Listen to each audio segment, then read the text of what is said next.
Le programme suivant sera en anglais.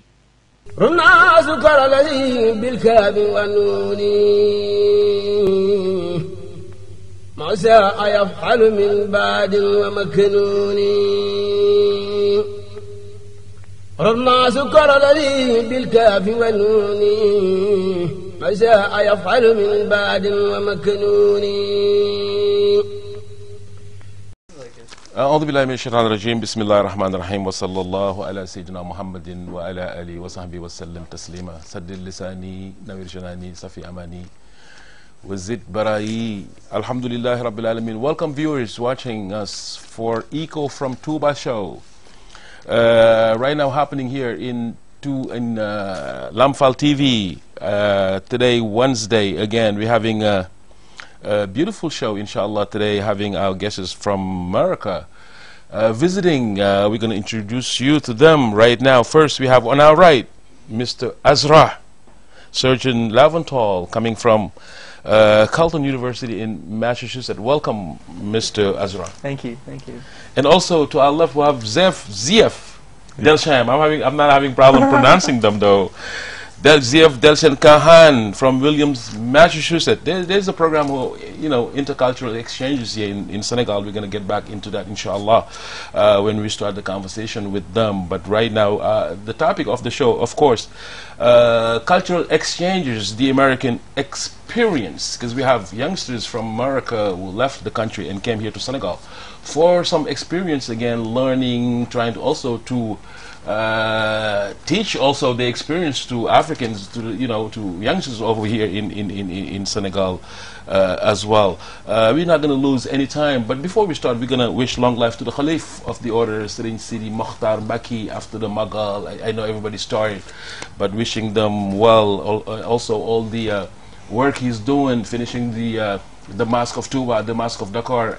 Everything finishes in the will of Allah, inshaAllah ta'ala. So we're going to start the conversation with Mr. Zief. Zief, 400 years of America. Right now, what's the state of cultural exchanges over there in America right now? Yeah, the United States has been a melting pot with immigrants from all over the world. Right. You go all over the country and you see many different cultures. But I do think I've noticed sort of a difference between the U.S. and Senegal, where in the U.S. you're very much expected, as an immigrant, you're expected to assimilate into this sort of common culture. And many people don't value differences as much, whereas in Senegal, I think differences are sort of more accepted, but obviously there also isn't as much. There aren't as many different cultures necessarily. What could you add up to that same question? Yeah, I think that's a good answer and a very good question, an important one. Especially now, I think cultural difference in America has become something that's really important, but also really divisive, particularly even with Islam and how Americans talk about Islam and how they treat different people and Muslims and things like that has been something that I think in recent times with the presidential election and things like that has become more and more important to talk about and to confront, because not enough people are willing to talk about different cultures, to accept different cultures. They all want the same, and they're not seeing kind of what the beauty of other cultures. Right. So when we talk about cultures, there's always problem in interracial problems over there. It's very outstanding in America. What's the relations between race in general over there? Especially when I mean race, basically I mean for instance, the black community over there been struggling for a while. There's other communities as well. But did America really overcome this particular problem in 2017? We have not yet, and we're very, very far from doing that. And in fact, it feels to people like a lot of the old divisions have returned even stronger recently with the new presidential administration and with some of the popular politicians. We're very far from overcoming our really pretty ugly history when it comes to racial relations. Is there any hope that one day it's going to happen, especially when you see young generation like you guys is very ambitious, though, that really want change over there in Washington? Is there any hope? I have a lot of hope. I think these kinds of programs of international exchange and cultural exchange are very, very important because if you don't go and see the world, it's very hard to understand differences and to appreciate differences. Even for people who think they're very open-minded, it's if you only have one story about a different place in the world, it's very hard to sort of appreciate those differences. So there's a little hope, though, inshallah. There's hope. Right. So what's the obstacles, though, in terms of for That's a good better, question. intermingling of cultures over there? There's quite a few. One of them I thought you mentioned, which is interesting, is this idea that America has fixed the race issues. It's a very dangerous thought that some people have, because the idea with Donald Trump and many others, people are starting to say, oh, racism doesn't exist. And once you start acting like it no longer exists, you can perpetuate the same behaviors without stopping by saying that, oh, no, there's no more slavery, therefore everyone is equal regardless of skin color. But you can't do that, because it's important to recognize a history of owning flesh and of discrimination has left these communities with noted systemic disadvantages. So I think the first step is acknowledging that race is still alive and well in America, and that racism, because of that, is still alive and well. And kind of going back to my first answer, I think the remedy to that is just that increased cultural diversion, because when people don't see these differences, or they shield themselves from it, they're going to develop these views. But once you get people really exchanging, I think you develop a lot more understanding. So, like you said, there's hope, though, since young generation like you guys really want to go abroad and travel. What really triggered your need, your want of going out there? What happened? How did this idea came to you? I thought it was a great opportunity to go and see and go and try to live in a place which I'm very, very unfamiliar with, to sort of put myself in that uncomfortable situation and try to learn from it. So is it like the group, like the director of the school over here will contacted you, or I want to know how the program started? Is from your school, inspired by your school, or what happened? What was the first transactions? People are here for very many different reasons. Some people are here because they're specifically studying development and development in Africa and around the world. Some people are here for language requirements. I didn't learn any French or Wolof before I came here, and for me it was more an interest in learning about a different culture, learning about the different religious practices. But people are here for many different reasons in our program. There was any obstacles in terms of family telling you don't go to Africa, or there was this type of problems, or how did you live there? Yeah, a lot of people in the United States don't even know where Senegal is. And again, they have this image of Africa of what they've seen in the news, and they might have just heard one thing about one place, and so they think it's all the same.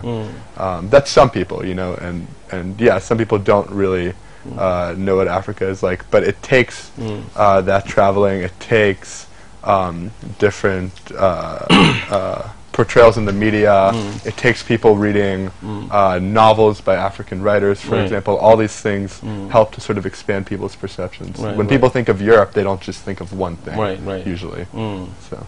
Oh, well. Same question to you, Azra. What triggered your interest, your need to come to Senegal? That's actually an interesting one. It's very similar to Ziv in many ways, in that the main desire is I wanted to go somewhere that would be very different for me. I wanted to really learn something. And I wanted to go somewhere that maybe it wouldn't be easy to go to just on your own. It would somewhere that you can, being a student, I'd learn a lot. And I was looking at Senegal, and I actually have a friend who used to live here, and she's told me it was beautiful, and Dakar is a city full of culture and things to study. And so it immediately attracted me, and I've studied French in my past schooling, so I thought that it would maybe be easier for me to get around here. And and that was kind of my main decision, and I just looked into it, and I learned a lot about Dakar and Senegal and Sufism and things of that nature. And I felt like it would be a really different experience in which I could learn a lot, so that's what led me to finding it. I mean, also when we talk about America, there's mainstream culture over there in terms of hip-hop, reggae, and also there's religion also. Can you describe us, the thing? I mean, in a lump sum, how is it right now, the state of mainstream culture over there? Specifically about religion or music? Both of them. Man, that's tough. It's a huge country. It is. We were talking about this before the show. There's, Right. I think, around 330 million people in the U.S., right, 14 million in Senegal. So it's big, and there's a lot of different cultural aspects. So yeah, I'm not really sure where to start. Even, but, it's predominantly a Christian country. A Christian country, right? And there's a lot of things. There's a lot of evangelicals have a lot of political power in some situations. And how about the Islam status over there? Is it a growing religion or just a second zone religion?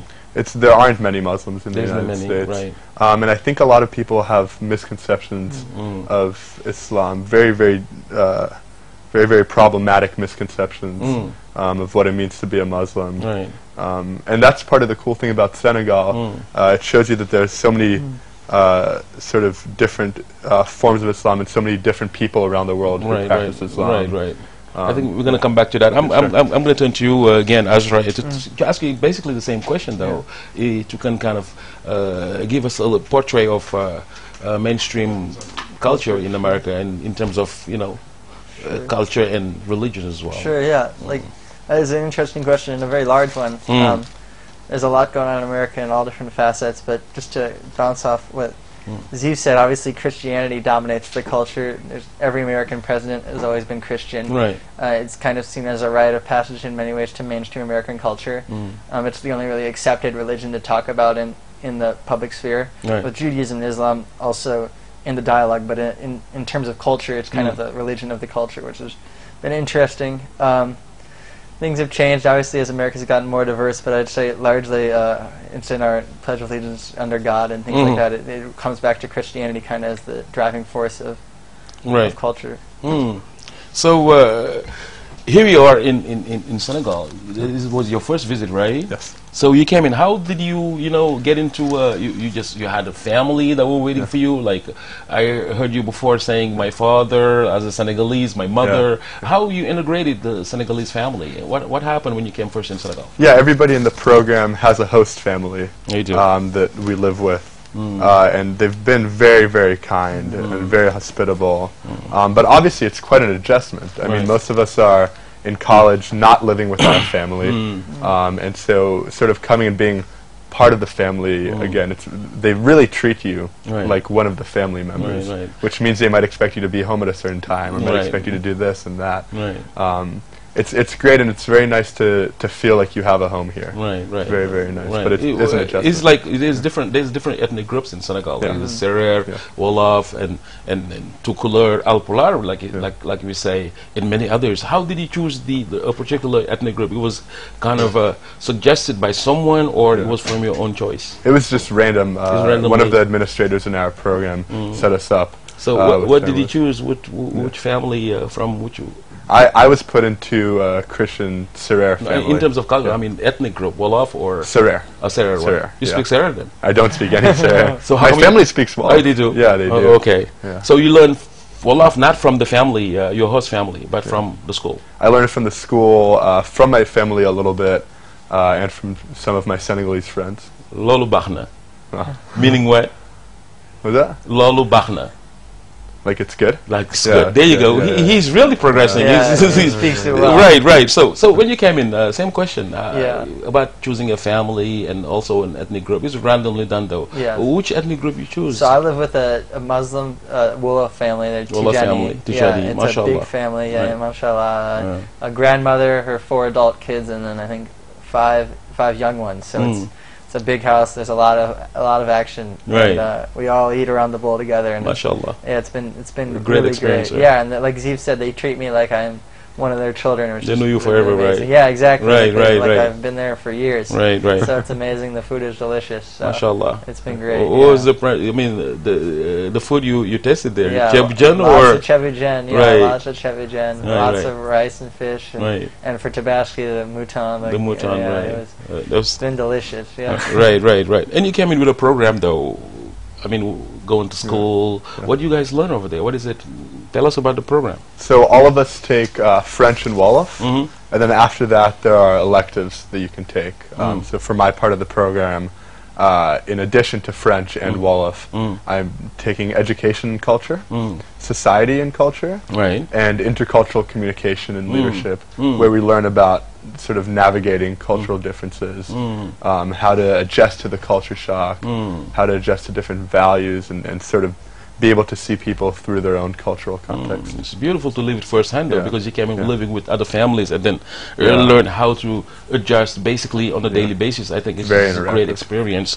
And also the program, can you tell us something about it? Yeah, so I also study French and Wolof. I have a little bit of different classes. I take History of Islam, which has been very interesting. I've learned a lot about Sufism, which I didn't know about. Not many people speak about Sufism in America because there's not many there. And then I also take a class called Colonialism and Neo-Colonialism, which has been really interesting, learning about the history of France and Senegal and how that lives on today. There's a lot going on there that people don't always talk about, which is really interesting with France and Senegal. How long goes the program?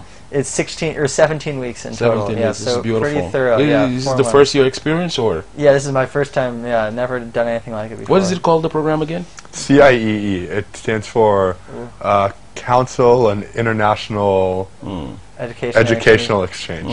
And they have programs all over the world, actually. All over the world. Europe, Asia. Yeah. So it's like you guys learn different areas, though, like a social, because I want to ask you something about the social differences and then come to you with Sufism and on top of it, what you learn about the history of Senegal with and the French thing, though. So in culture, is like a culture shock really coming from America and not having, you know, there's America freedom of choice. You do basically whatever you feel like. Over here, there's limits for all the time for you to go, which is always ordered by families. I'm not saying it's bad or good, though. I'm not judging. I'm letting you to judge that. What's your feeling about those type of cultures? And that's an important thing that you sort of learn the longer you're here, that at first you view things as positive or negative, but you slowly learn that it's really just relative in many cases, and there's just many different ways to see the same situation. It's a much more collectivist society,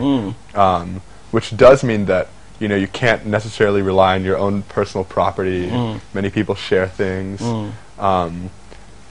which is very interesting. Is it you think that other cultures can learn from the experience of Senegal, or? Definitely. Yeah. Okay. Senegal is known for its teranga, for its hospitality. Excellent. It's crazy. You'll go to the market and you ask somebody for something, and if they don't have it, they'll take you to one of their friends who has it.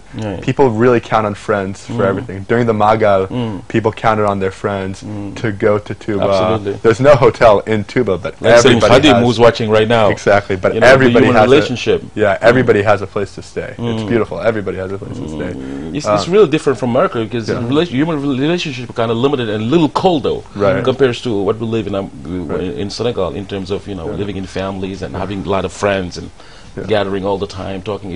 That's really different from what you guys live over there. And the other thing I've found interesting is I'm sure when you went to the U.S., you felt like people were very, very rude at first. Like you walk down the streets of New York City. Not all the time, though, really. Not all the time. I was from New York City, Yeah. But you'll walk down the streets of New York City, and if you say hi to somebody, they think you're kind of I won't say hi, though, because I don't know you. Right, exactly.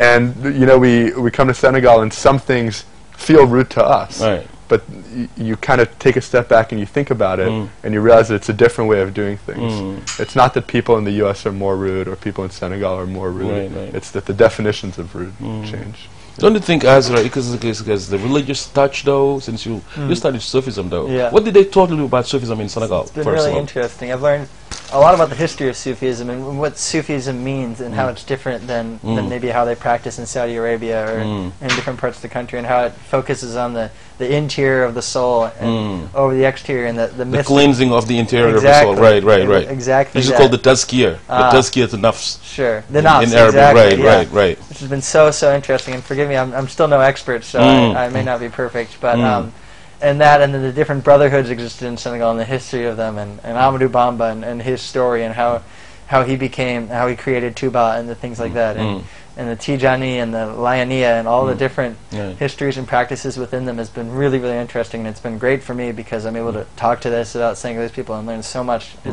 It's really interesting to learn about different religions.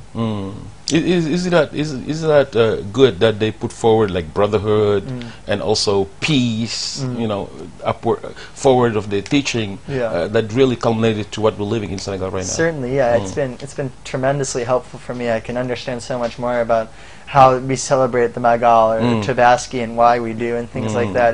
To me, it prepares me so much more to understand what the prayers mean and the words people are saying, what they mean, and the meaning behind them. Right. It's been really powerful and really helpful. Right. So compared to the Islam that you've seen in America, those type of you know practices. Yeah. What can you tell us about It's interesting. I guess the biggest, most obvious difference, Ziv touched on this, and there's a lot of misconceptions about Islam in America, and there's a lot of pressure on Muslims in America to maybe hide their religion.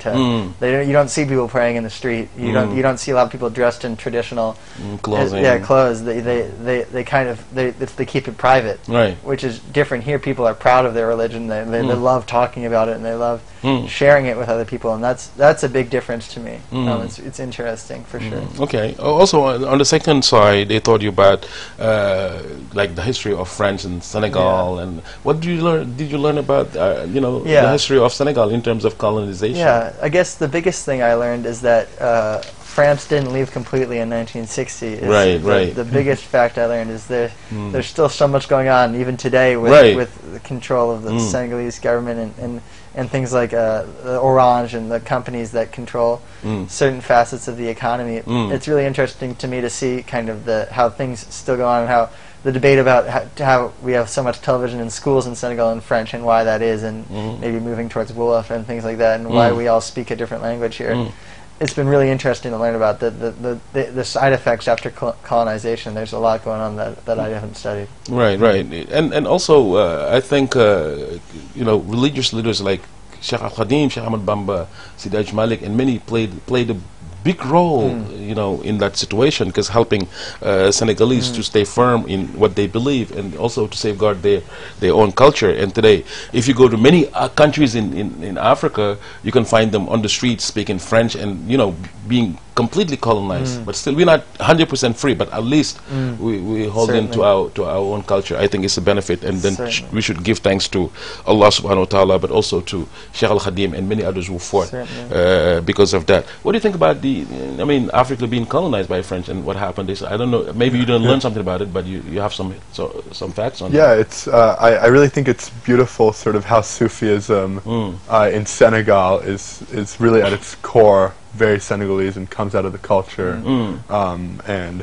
how Mouridism in some ways was a response to colonization, how Serigne TOUBA, Sheikh Amadou Bamba was an anti-colonial figure as well, and still really has that meaning to a lot of people. You were asking me about American culture earlier. In a lot of places that you go around the world, you hear people playing American rap, listening to wearing American clothes, things like that. And Senegal really has a strong tradition of its own music. A lot of it based on Sufi songs and ideas and things like that. I'm just going to go back to a question I should have maybe asked before, because I remember I had an imam in the show, Imam Majid. If you remember the inauguration of Donald Trump, he was the imam that was doing the recital, the Quranic recital. He came to Senegal. Actually, I had him in the show. You can check it out in YouTube. His name is Imam Majid. He's the imam of Washington Masjid, Adam Center of Washington. So he was telling me basically over there in America, because of the rhetoric of Islam being negative and also wars and going on around, that's why people are kind of scared of the religion and thinking that basically all Muslims, especially if you have a bird, all Muslims are terrorists. So how we should do to flip that off, to change that really set of mind? What do you think we as humanity in general should do? Because I really believe that all good people are the same in having the same way of thinking. So we should together as a human being trying to change some stuff that's really good, like the negative rhetoric they're having for Islam. What needs to be done? It's a very good question, and I really wish I had the answer. I think it starts with listening to people and trying to sort of understand where different people are coming from. I think many people want the same thing in life, and most people in the world do not want violence. Right. And so I think it takes introspection, personal introspection, but it also takes listening to others, stepping back from your own emotions, and being willing to listen to where others are coming from. Well, don't you think also some Muslim countries need to really change their way of teaching Islam itself? Because if you cannot really create, haters and call them Muslim, because you can go around and kill people. Islam never asks people to do that.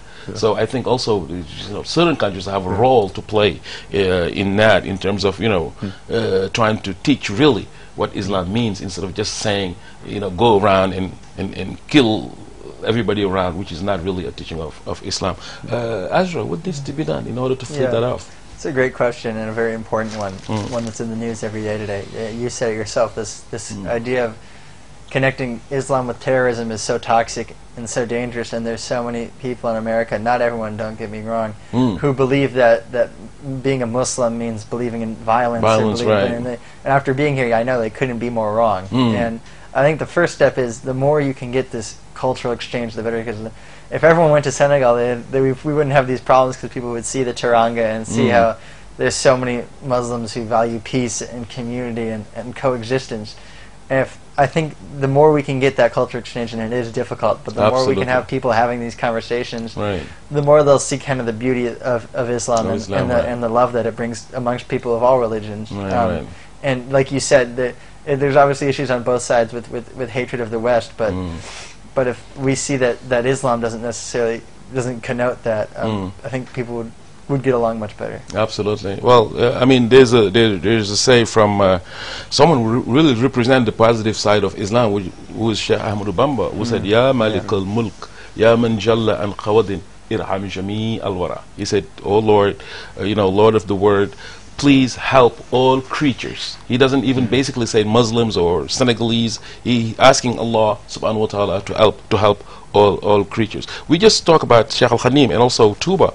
The Magal was just almost a couple of weeks ago, and I believe you guys went to TOUBA. You did at the Magal. You went before the Magal. You visited TOUBA for the first time for both you guys. What was your first impression seeing TOUBA? I went twice, once before the Magal and once during the Magal. There were a lot more. Your nickname is S.Fallou, by the way. Yeah, my nickname is S.Fallou. S.Fallou. He's my sheikh, though, by the way. There you go. Yeah, there were a lot of more people there during the Magal, obviously, but it's incredible to see the effort that people go. And the amount of faith yeah, people will jump on any bus, they'll go on the roof. It's it's a very, very important holiday for people. It's what did you visit there in TOUBA? I went to the library, I went to the mosque, and I went and visited members of the Mbake family as well. Okay, so first we start with the library. When you went in, they show you all the what's in there, the books, the amount of collection we have over there? It's huge. What did you saw over there? It was, I think I went in a room with copies of the Quran, and then with some of Sheikh Ahmadu Bamba's personal belongings. Most of the copies are written by the sons, of the Sheikh, and also, siblings and stuff. Yeah, the room I was in was all handwritten. It's very important to write the book by yourself in Islam. Right. Especially in TOUBA, though. Right. What else did you saw? I mean, you saw the Qasidas and stuff. Yeah, and I also saw some of the personal belongings of Sheikh Ahmadu Bamba, which again, we're sort of tying it back to his exile and his opposition to the French. I mean, the Magal itself is partially a celebration of Serene Touba's exile by the French. Well, basically, it's kind of a Thanksgiving. He's asking because he went away for close to 33 years. He was in hardship with them. He stayed firm in his religion, believing in Allah. He said, working Abdullahi wa Qadimu Rasul, being a slave of Allah, but working for the Prophet sallallahu alaihi wasallam. So since Allah gave him victory, a clear one, he asking everybody to come and help him thank Allah. So the Magal Day is a thanksgiving. It's not calling for people to honor him. It's a difference. A lot of people make like confusion, though. They think they're going to honor the Sheikh, but it's like we're going for a thanksgiving Day. Just like you have a Thanksgiving Day over there. Yeah. Right? Coming up soon, right? Yeah, What's the this day? week. this Thursday. Okay, what was the purpose of the Thanksgiving again? That's an interesting question. It's a historical one, but Right. the story we're told is it celebrates The Pilgrims, right? yeah, the Pilgrims coming Right. to America and Right. sharing a meal with the Native Americans. Absolutely. So we have that same Thanksgiving on the 18th Safar every year over here in TOUBA. So on your first visit, what did you visit it over there? Yeah, so my first visit was the mosque. The mosque, I went okay. directly to the mosque, and it was beautiful. We were able to see different sides. The tomb is not in the mosque, but you know, yeah, up I front. saw the tomb as well. Right, yeah, right. where he's interned. It was truly one of the most beautiful buildings I've seen in my life. MashaAllah. They're always adding more. I saw the ceiling was beautiful, the tile, and all the stones from all over the world. It was really, really interesting to see. I also visited, I may get the name wrong, but it was the Well of Health, I believe. It was Right. Amadou Bamba prayed for a well to appear in TOUBA during a drought. Right, absolutely. And it appeared I was able to drink water. It's from called that. Ain Rahma. Ah, d'accord. Thank you. And that was a really interesting, really cool experience. And I felt very lucky to be able to drink the water from that well. It's something Right. I'll remember for my entire life. Right, right. And I also was able to see some of Amadou Bamba's original books that he wrote, and his office had been kept preserved, and that was Absolutely. very beautiful to see. And then I ate a meal in TOUBA as well, which was very cool. I saw Lahab Teranga. Okay. Yeah, Beautiful. people there, Senegalese people really are excited to show other people what Mouridism means to them and what Islam means to them. That's beautiful. I mean, my friend Khadim GAYE, who lives here in Liberté 6, took me to TOUBA, and I stayed with his family, with Yassine GAYE, Bousso GAYE, Mam Sai, Mam Jara, and they were all just so hospitable and really opened up their home to me. It was beautiful. Basically, Senegalese and Mourids are very amazed, though, with the what this really person, I mean, this icon really did in his lifetime. He's just really kind of really eager to show it to others because it's just mind-boggling. Especially his writing capacity. He's the most prolific writer, though, ever known to us, really. Because and most writers, they have like one or two masterpieces, but every single book Sheikh Al-Khadim wrote is basically a masterpiece, and so we're kind of eager for people to know what he wrote over there. I mean, the amount of books he wrote, and that could be very interesting for humanity as well. So you see Mourids over there in terms of how they live. You said you socialize with them, during the Magal time. What was the scene like to you when you went to the Magal? People are very humble in TOUBA, and they're very open. They opened up their homes to us. I had, when I was there, 2 breakfasts, 2 lunches, 2 dinners. Right. It's crazy. I was so full. But It's called the Bernde, by the way. Bernde, Right. Yeah, and people are very devoted to the religion, and they're very clear about why they're there. And that's to try to improve their relationship with God. Right. The mosque is right in the middle. Absolutely. And people were waiting for hours to go in when I was there. Right. Yeah. You saw any the sheikh, like the caliph of the order, any sheikh you visited over there when you went? I didn't see the sheikh of the whole Mourid order. Sheikh Sidi al-Mukhtar. Right. I didn't. No.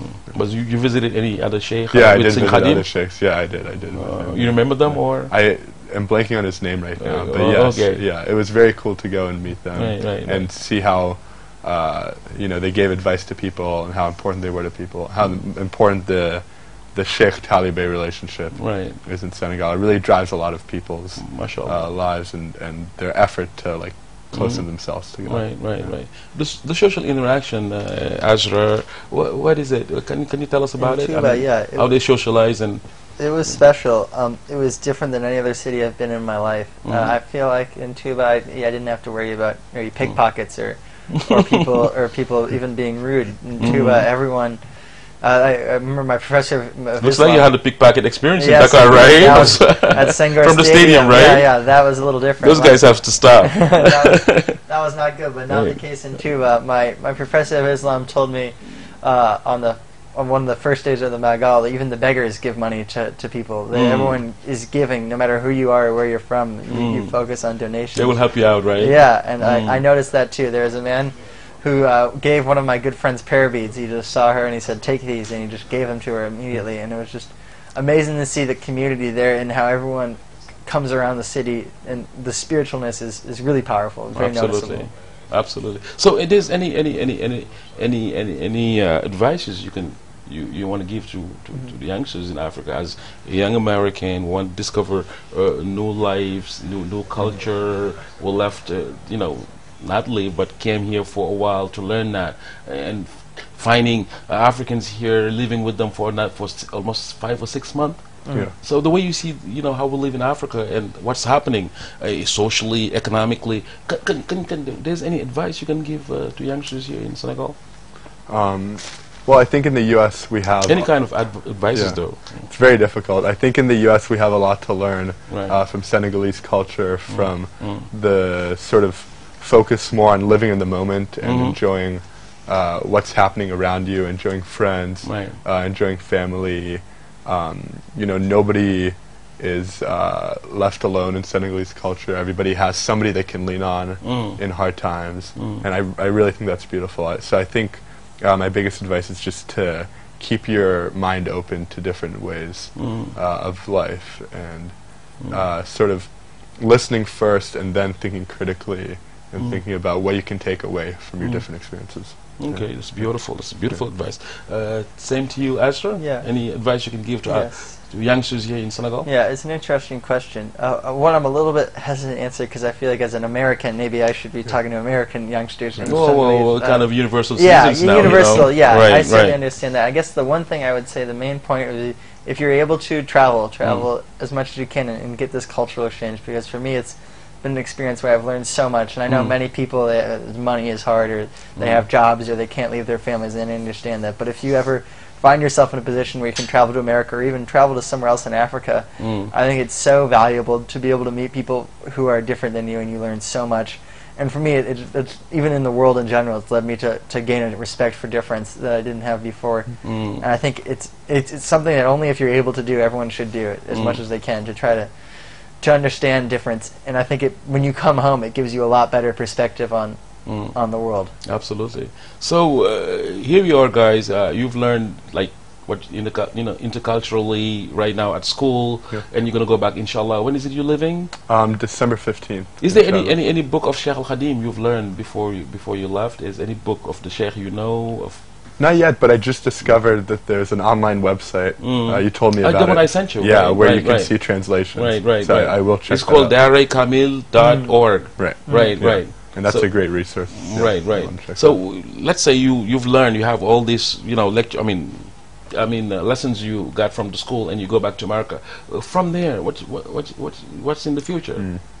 That's really something I've started to think about. How can I take my experiences back? I think things like this TV show are really great.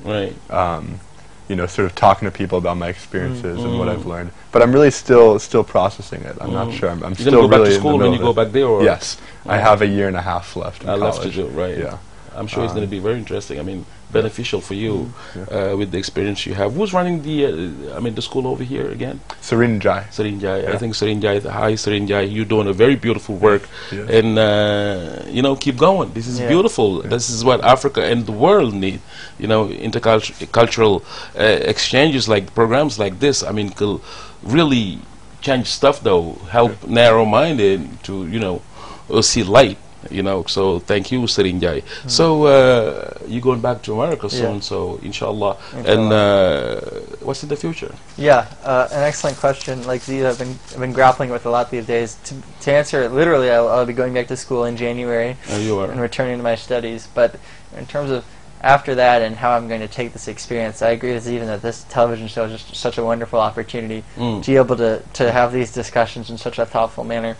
I'd like to continue that off the air in America as well, and continue critically thinking about how my experience here informs my personality and how I look at the world. But I definitely think in the future I'd like to continue working with people from all different backgrounds and trying to increase this cultural exchange, because I think it's so important, and that people are so much better equipped to talk about problems when they understand where the other side is coming from. Right. It's really good though, and interesting. We got about 10 minutes left though for the show. I'm gonna find a way to just help it with you're very interested in Sufism, by the way. Yeah. You've done some studies on that. And what did you study in Sufism? So before I came to Senegal, I took one class on the history of Islam in Africa, and I also took a class on Islamic African art. Right. And I find Sufism fascinating because of its focus on the individual, right, and trying to find your own path. And I think that's Did you think very special. do you think that it's a separate thing from Islam, or it's not? Because a lot of people, when they think about Sufism, they kind of put it more in an international way of understanding it, instead of putting it in Islam, in the core of Islam itself. Because Sufism really is a lifestyle that Rasul Sallallahu Alaihi Wasallam lived in. He's the one who taught it. But a lot of people think Sufism is not really part of it. It's a separate thing, but it's not. And I think what do you think about that? Yeah, I think that's a shame. I think you have to view it as part of Islam, right. And part of the love and the peace that comes with Islam. And I think that's very important. And especially, you know, in Senegal and in Africa, it's cool because it does take parts of traditional African culture, right, and includes them in the religion, and so it's very open. Absolutely. And it's yeah. And I think that's really, and I see also a lot of writers, they kind of you directed me to a very nice lecturer. His name was Chang. Forgive my pronunciation, but Chuangzi. Chuangzi. I love his writing though. His style is very beautiful, and then very touching as well. Because a lot of people, when they use Sufism, you don't see kind of the touch, the Islamic touch in it. You know, and basically Sufism in Islam is more related to the love of Allah and His Prophet. And what's incredible for me is that you see those same kinds of ideas in the writings of Chuangzi, for example, an ancient Chinese philosopher. You see it in Buddhist koans. You see it in Jewish theological writings and Christian theological writings. Are you familiar to Rumi? Slightly, not. This is very similar to Chuangzi though. Yeah, and the writing is very similar. Right, it's very cool, the similar strand that you see, right. The similar understanding of what it means to be a human being, and the same sort of existential questions that everybody has at some point, and this attempt to address them and to figure out what the truth really is. Because the difference between them and Sheikh Al-Khadim, for instance, and many other writers in terms of Sufism of Senegal, is the Prophet Sallallahu Alaihi Wasallam. You can feel the love of Rasul Sallallahu Alaihi Wasallam, because they believe it's the light. Because Allah Himself said He is the light. Allah nur samawati wal ard. He is the light inside the skies and everywhere. So, and that light represents the Rasul. The light of the Prophet Sallallahu Alaihi Wasallam. So most Sufi of African Sufis and many other Muslim Sufis, they think that the only way, or one of the best way, is embracing the light of Allah, which is the light of Rasul Sallallahu Alaihi Wasallam.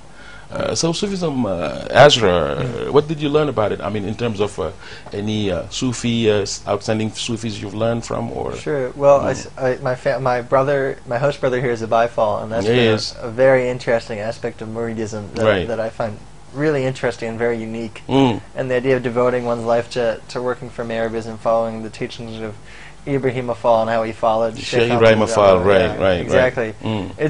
He was very dedicated to Sheikh Al-Khadim, though. Maybe the most. But most of his thing is, because Sarin Touba said, "Touba li abdin muridin sadiqin lahumu bi khidmatin aw bi hubbin aw hadiyat." He says it's three part of muridiyya, of being embraced to me, is working for me, the hidayah, and also love at the center, though. It's important. It's working, love and giving gifts.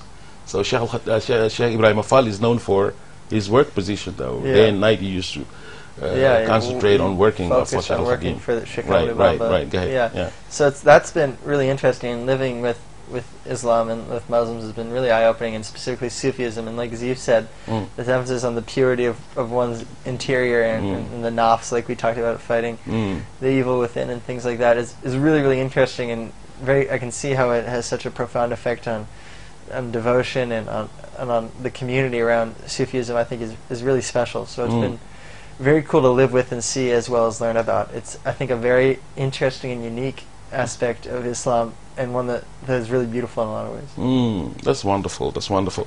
Well, that Sufism is really one of the best part of Islam, because it's called for peace, but first cleans your inner being in order to give your own contribution to humanity, because it's exactly what humanity needs. Peace right now. We're sharing one planet.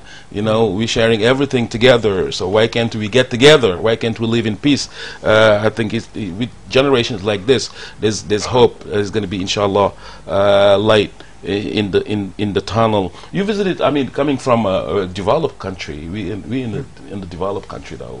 We hopefully one day we're getting there. This is Africa is like slices of little countries around. It's going to be. You think these small countries like Senegal and Gambia and can have any hope in terms of improving economically? I have a lot of hope. Yeah, you do. It's a tough road, especially because Ezra was talking earlier about the ways that that the old colonial powers still influence, and how it's really hard to move towards independence. But I mean, I think there's a lot of hope. There's a lot of hard work, which is a huge part of Mouridism and of being a Baye-Fall. And there's a lot of drive in Africa for a better future. Yeah.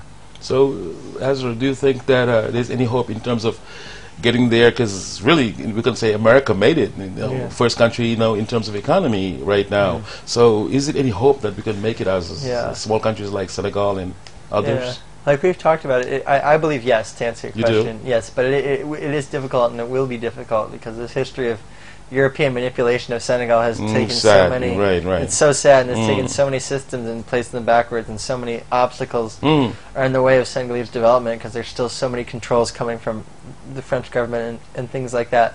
But after meeting so many Senegalese people and then seeing the work ethic as well as kind of the drive people have to be great and to learn, I certainly think there's hope. And I think the more we can kind of integrate and learn from different cultures, the more we can be aware of these obstacles and then overcome them, which I think in time will happen, inshallah. Inshallah. There's more African integration though, coming really. Youth of Africa, very dynamic though, doing a lot of stuff in order to put things together. And right now in Senegal, there's what we call Senegal Rising. It's a new program from the government, from President Macky Sall.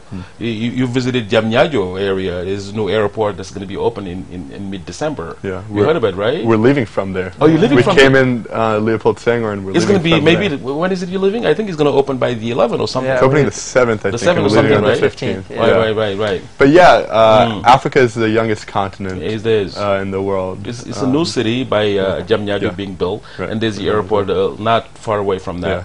So there's a lot of new programs coming from new government in order to really improve things. I went to Morocco on vacation, and I saw all the tourism that was there, and I think that could happen in Senegal. There are some obstacles, of course, but I could see that happening in the future. That could do a lot. MashaAllah. Like I said about the Senegal Rising thing, though, is anything you can... you saw it, I mean, firsthand in terms of Diamniadio, the new airport opening. You just say you're going to travel back to the U.S. by the airport. So all these new stuff being built by the new government of Macky Sall. What do you think about it? Yeah, I mean, that's the first step. That's, to me, it's a great sign. The increased development and the building new airports and things like that. It creates jobs. It creates independence, and the more Senegal can rise towards that goal, I think the better. Yeah, inshallah, of course. And I think having a strong, independent government executing development, encouraging jobs and things like that will lead to this increased growth. And like Ziv said, there's so much youth and so much passion in Senegal. I think it can build something powerful. Beautiful. Now, I mean, learning. You've learned Wolof now. I'm going to let you speak some Wolof though. Some, your last words, and in families you want to say hi, bye. I mean, you know about it, and something or anything you want to say in Wolof. I'm going to come to you with Sarah though. Or I need a little bit of French. Inshallah. I want to say Senegal Nechna. Senegal Nechna Lol. Samay Charit. Brombach. Wow. Well, wa Senegal borom baax. Wa Senegal borom baax lañu. MashaAllah, MashaAllah, MashaAllah. And what was your your food? Do you taste it? What is he gonna miss when you go back there? What's my favorite? The chebujen? Oh, I love the chebujen. I also love mafe. Mafe. Sopna mafe. Sopna mafe. That's nice. What was it you're gonna say in Wolof? Maybe or French? You learn French over there in the school, right? Oui, je parle un peu de français et ak mangi jang Wolof. Yangi jang Wolof tuti. Jagna Wolof tuti rek. Wow. Oui, en français, je dirais merci à S.Fallou pour ce television story. Et merci à mon Samahart Patty Choi. She has taught me so much, not only about Islam, but being a friend. Right. And for that, yeah, that's nice. That'll be and the food you're gonna miss maybe when you go back. He said it all. Sopna Chebudin, Sopna le Mouton Tabaski was Haru Tabaski. Wow. C'était magnifique. C'était magnifique. Wow. And every meal is always delicious. Eating around the bowl of the community has been great. I will miss it very much. MashaAllah. Nungisan por lekabi.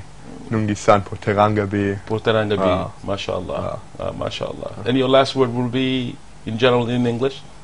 My last word in English. Everything Ezra said. Thank you to you for having us on the show. It's been really great. Right. Yeah, and thank you to the cameramen and the producers for helping put this on. Yeah. And your last word, Ezra? Very similar. Thank you so much for this opportunity. To have these discussions is so important. Thank you to my host family, Kolesar, and everybody watching, as well as my family in America. For and by the way, that's his birthday, and happy birthday to you, Ezra, Ezra, again. This is a birthday I will never forget. Hope you celebrate it for another 100 years, right? Inshallah. Inshallah. So this is TOUBA TV. I mean, Echo from TOUBA of Lampfel TV again. This program happening every Wednesday, every 2, and this is rerun next Wednesday, inshallah. You can check us in YouTube or on Facebook, Echo from TOUBA, for a previous show though that uploaded there. You can send me a message on my page, Echo from TOUBA page. We were delighted to have today Jeff Delsham Kehan from Williams College of Massachusetts, as a surgeon, Laventhal from Carleton. Exactly. From Carleton, Minnesota University. So I was glad to have you. Hope you're going to be back. We're going to have an outdoor show though. Look for it soon in Echo from TOUBA show. Inshallah, until next time. Assalamu alaikum wa rahmatullahi ta'ala wa barakatuh. Jërëjëf Serigne Touba. Jaraw lakk Maam Cheikh Ibrahima Fall. Le programme suivant sera en anglais. الناس كالذي بالكاب والنون ما شاء يفعل من بعد ومكنون الناس كالذي بالكاب والنون ما شاء يفعل من بعد ومكنون